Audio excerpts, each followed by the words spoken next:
Hi graad 12's, ons is terug vir oulaas vir die laaste Afrikaans vraestel om julle te help om sukses te behaal.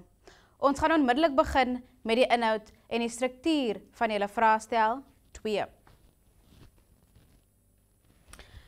Hierdie een gaan oor letterkunde en ek gaan begin met die struktuur vir huistaal. Huistaalleerders, asseblief, lees deur julle instruksies. IAT, julle ook. Die instruksies voor in die vraestel is uiters belangrik. Die grootste fout wat meeste graad 12 leerders maak, is om vrae te beantwoord oor literatuurtekste wat hulle nie behandel het nie. Maak asseblief seker dat julle die antwoorde of die vrae beantwoord oor tekste wat julle wel behandel het. Goed, kom ons kyk. Julle het 3 afdelings, huistaal, A, B en C. Afdeling A is gedigte, afdeling B is die roman en afdeling C is die drama. Julle moet in totaal 5 vrae beantwoord. In afdeling A beantwoord julle 3, in afdeling B 1 en in afdeling C nog 1. In afdeling A gaan julle 2 gedigte kry of 2 vrae beantwoord van gesiene gedigte. Dit beteken gedigte wat julle in die klas behandel het. 2 van daardie gedigte moet julle beantwoord. Die 3de vraag wat julle in afdeling A moet beantwoord is 'n ongesiene gedig. Dit is 'n gedig wat jy nog nooit in jou lewe gesien het nie. Jy moet dus graad 12's al julle literêre terme bitter goed ken en weet hoe om dit toe te pas, hoe dit voorkom en die funksies daarvan, ten einde daardie ongesiene gedig suksesvol te beantwoord. Afdeling B is die roman, waarby jy 1 vraag moet beantwoord. Hulle spesifiseer 1 omdat jy 2 opsies het, of die opstelvraag of die kontekstuele vraag. Dieselfde opsie word gebied by afdeling C, waar jy of die opstelvraag of die kontekstuele vraag beantwoord. Indien jy in B die opstelvraag beantwoord, moet jy in afdeling C die kontekstuele vraag beantwoord en andersom. So indien jy in B kontekstueel beantwoord, moet jy in C die opstel beantwoord. Dit beteken Afrikaans huistaalleerders dat jy 3 gedigte se vrae moet beantwoord, ten minste 1 opstelvraag moet hê en ten minste 1 kontekstuele vraag moet hê. Goed. Lees asseblief deur hierdie paragraaf. Alles wat ek nou gesê het, word hierin uiteengesit. Dan eerste addisionele taalleerders, julle het 4 afdelings. Die roman is afdeling A, afdeling B is die drama, afdeling C kortverhale en afdeling D die gedigte. Julle moet slegs 2 afdelings beantwoord, so 2 vrae. In afdeling A, as julle die roman beantwoord het, gaan jy 1 van die romans in afdeling A se vrae beantwoord. As julle die drama behandel het, gaan jy die drama wat jy behandel het, se vrae beantwoord. Onthou, daar is meer as 1 roman en meer as 1 drama wat behandel word. Kyk asseblief dat jy die roman of die drama se vrae beantwoord wat deur jou skool onderrig word. En so ook met die kortverhale. Maar by die kortverhale beantwoord jy 2 vrae. So as jou skool kortverhale behandel het, antwoord jy 2 kortverhaalvrae. En dan laastens afdeling D is die gedigte waarvan jy ook 2 gedigte moet beantwoord. Wenke vir die skryf van vraestel 2. Verstaan die vraag. Dit is uiters belangrik dat jy die vraag verstaan. En om die vraag te verstaan, moet jy die inhoud verstaan. So maak seker dat jy goed weet wat aangaan in die roman, in die drama, in die gedig of selfs in die kortverhale wat jy beantwoord het. Ken al die detail, ken alle karakters, want dit sal jou help om ook vrae te verstaan. Werk deur ou vraestelle, dieselfde as met Vraestel 1, die uitwerk van ou vraestelle is baie belangrik. Dit help jou ook om te sien hoe lyk die tipe vraag wat hulle jou mag vra.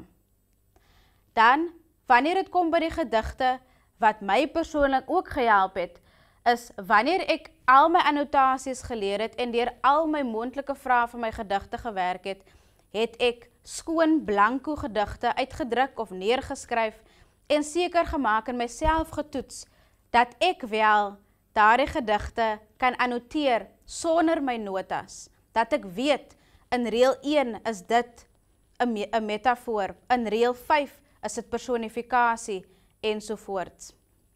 Right?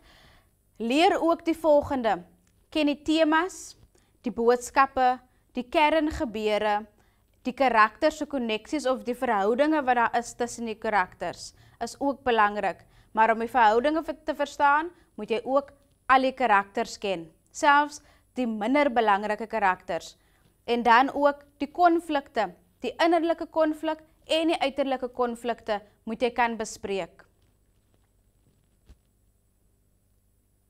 Laaste paar wenke, julle sal sien wanneer ons kyk na tipe vraag wat jy kan ontvang, dat die rangskik van gebeure ook belangrik is. Wees in staat om gebeure te rangskik. Verbeel jou, ek gee 3 gebeure in die roman of in die kortverhaal of in die drama en ek vra jou om dit in die volgorde waarin dit gebeur te rangskik. Dan, soos reeds baie gesê, ken al die karakters se name. Leer al jou gedigte. Moet asseblief nie probeer raai of spot watter gedigte in die eksamen gaan wees nie. Leer almal. En dan die spesifisiteit met die beantwoording van vrae. Dit beteken dat jy spesifiek moet wees wanneer jy vrae beantwoord. Vir my woorde soos dit, hy sê presies vir my wat is dit en wie is hy. Beantwoord jou vrae asof wie dit merk geen benul het van wie, van wat of waaroor hierdie letterkunde teks gaan nie.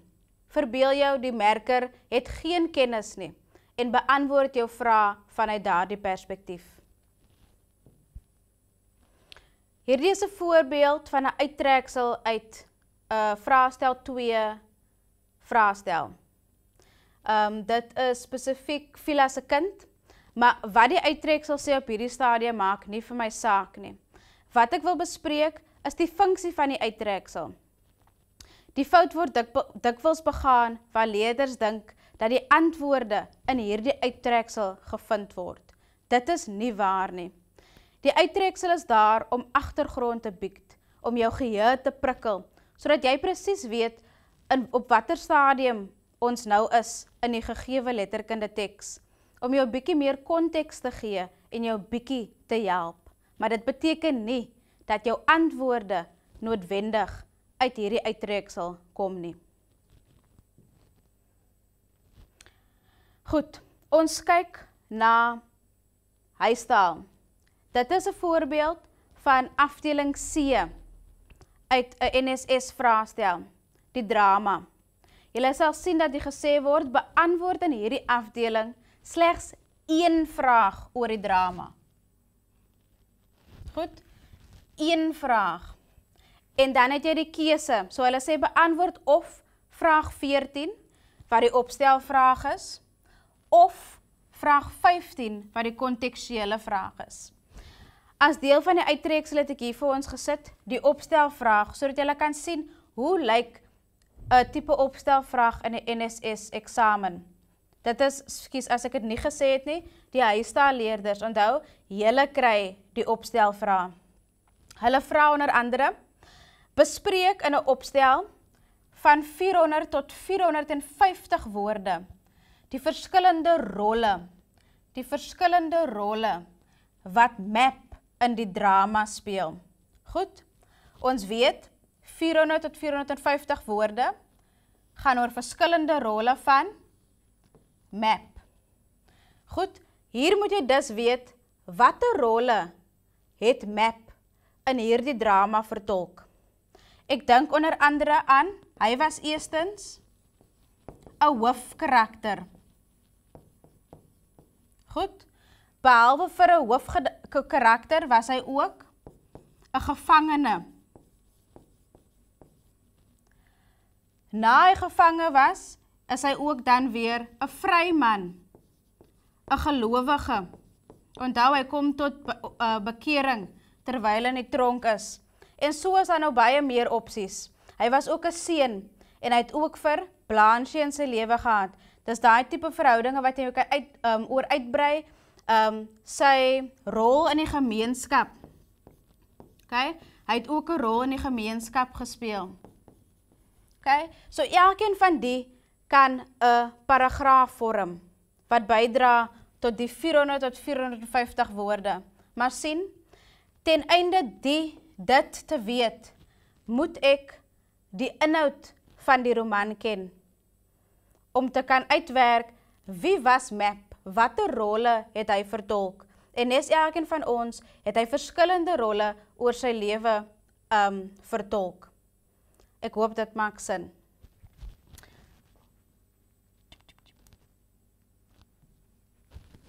Ons beweeg aan. Ons is steeds besig met huistaal. Hierdie is die kontekstuele vraag. Julle sal sien ek het aanbeweeg na vraag 15. So ek het persoonlik by my eerste opsie die opstelvraag gekies vir vraag 14. Vir vraag 15 het ek die kontekstuele vraag. Dis so ek het met beantwoord. Onthou, 1 opstelvraag, 1 kontekstuele vraag. Kom ons kyk. Hulle sê verwys na Maud se woorde in reëls 1 tot 5. Reëls 1 tot 5, daar word verwys na die uittreksel. So, jy gaan kyk na die uittreksel, wat sê dit? Nou wil hulle weet, wat is die funksie van die gebruik van die woord weer? So, hulle wil die funksie van die woord weer. Okay? Dis die eerste ding. Binne die konteks van hierdie gesprek, so spesifiek tot daardie gesprek, wat is die funksie van die woord weer? Dis die eerste vraag. En dan die tweede vraag, dink jy Maud probeer Cavernelis met hierdie woord manipuleer? Okay? Dink jy? En dan motiveer jou antwoord. So daar is 2 vrae wat gevra word, asseblief beide huistaal en EAT. Motiveer jou antwoord is nie 'n punt op sy eie nie. Dink jy Maud probeer Cavernelis met hierdie vraag of hierdie woord manipuleer? Is 'n ja-nee vraag. Jy gaan of sê ja of sê nee en dan motiveer. En die ja of nee met die motivering gee vir jou 1 punt. Die ander punt van die 2 punte word gegee vir jou verduideliking van die funksie van die woord weer. Graad 12's, op hierdie manier moet julle julle vrae ontleed om seker te maak dat julle alles wat gevra word deeglik en korrek beantwoord. Ons kan kyk onder andere hier, groot punte toekenning, 'n volle 4 punte, wat wil hulle van my hê? Vir haar name geskree, hulle gee vir jou 'n aanhaling, hierdie aanhaling kom weer uit die uittreksel. Hulle wil weet, watter name het Cyril en Richie moontlik vir Blanche geskree? So dis Cyril en Richie wat vir Blanche skree, hulle wil weet, watter name? En wat word oor Cyril en Richie geïmpliseer? Daar's nog 'n vraag. En dink jy, daar's daai opinievraag, dink jy hierdie optrede teenoor Blanche is geregverdig? Motiveer jou antwoord. Okay? Daar's ons nog 'n dink jy opinievraag. Okay, so het jy 1 punt vir jou opinievraag, die ja of nee met die motivering. Watter name gee vir jou 1 punt? En wat word deur die feit dat hulle vir haar name skree? Daai vraag en Blanche anderzijds so Cyril geïmpliseer, wat word deur hulle daai geïmpliseer, is jou ander tweede punt. Okay, so enerzijds oor Blanche, so wat word daar oor Blanche geïmpliseer, is jou 1 punt. En anderzijds oor Cyril en Richie.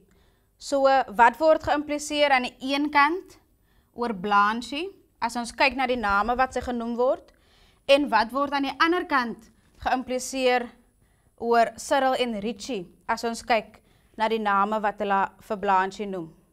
Goed, en daar is jou volle 4 punte. Weereens op daai manier moet julle die vraag volledig en deeglik deurwerk, om seker te maak dat julle alles beantwoord.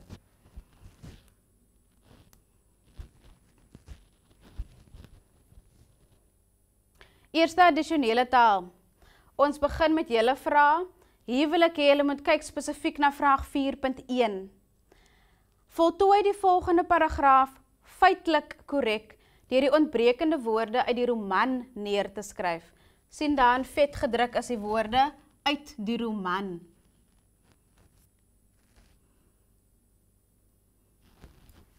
Uit die roman, wat beteken, jy moet die roman goed genoeg ken om woorde uit die roman te kan neerskryf. Skryf slegs die woorde langs die vraagnommers neer. Van dat die Joostes meer as 'n, dan moet jy, hulle help jou ook, hulle sê, moet jy 'n tydperk invul. Gelede woonstel toegetrek het, is Lien en Bram albei in hoërskool. Dan moet jy weer iets invul. So, wat ek hiermee vir julle wil wys, eerstens, dis 4 punte. 4 punte vir feite uit die roman. Ken dus die roman baie goed. Dan is daar ons kort vraag.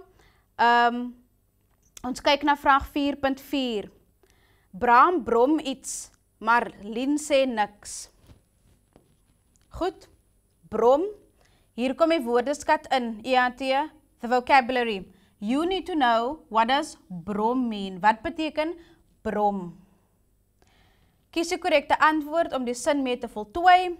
Uit hierdie woorde lei ons af dat die kinders A, B, C of D. Goed, jy moet weet wat beteken bang, besig was met hulle eie ding, te moeg was na 'n lang dag, gewoond was aan hierdie optrede. Jy moet weet wat beteken gewoond. Wat beteken dit om gewoond te wees? So die woordeskat is weer eens belangrik. And you learn this vocabulary by working out past papers.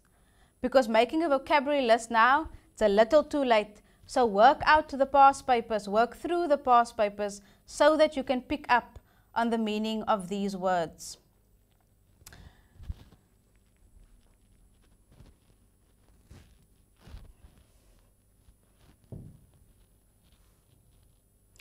Goed, nog 'n vraag wat ek wil uitwys, baie punte, 4 punte, vraag 4.10. Skryf die volgende gebeure onder mekaar neer in die korrekte volgorde soos wat dit in die roman gebeur. Onthou, hierdie tipe vraag het ek net nou 'n rukkie terug aan julle genoem.